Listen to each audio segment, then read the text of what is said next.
આજના સમયમાં વૃક્ષોનું મહત્વ ખૂબ જ વધ્યું છે। વૃક્ષોની સંખ્યા ઓછી થવાને કારણે ગ્લોબલ વોર્મિંગની અસર પણ વર્તાઈ રહી છે। ત્યારે સાણંદ ઇન્ડસ્ટ્રીયલ એસોસિએશન દ્વારા વૃક્ષારોપણનું આયોજન થયું। સાથે સાણંદ ઇન્ડસ્ટ્રીયલ એસોસિએશને આગામી વર્ષમાં 1 લાખ વૃક્ષો વાવવાનો લક્ષ્યાંક પણ મૂક્યો છે, જેના સંદર્ભે એક સાથે અંદાજિત 60,000 વૃક્ષો વાવવામાં આવ્યા હતા, જેમાં મુખ્યત્વે વડ, પીપળો, આસોપાલવ, સિંદૂર સહિતના વૃક્ષો વાવવામાં આવ્યા હતા। સાણંદ ઇન્ડસ્ટ્રીયલ એસોસિએશન દ્વારા ઓક્સિજન પાર્ક પણ તૈયાર કરવામાં આવ્યો છે, જેને આગામી સમયમાં નાગરિકો માટે ખુલ્લો મૂકવામાં આવશે। ઓક્સિજન પાર્કમાં 40,000 જેટલા વૃક્ષો વાવવામાં આવ્યા છે।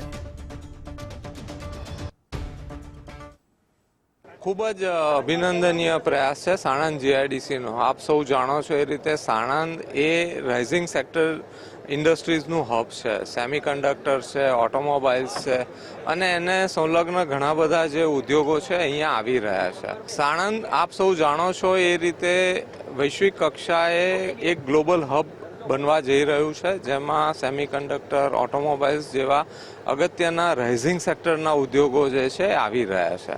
ત્યારે કુદરત સાથે સંવાદિતા જળવાઈ રહે એટલા માટે અહીંયા આ જીઆઈડીસીમાં વૃક્ષારોપણ થાય એ પણ એટલું જ જરૂરિયાત છે।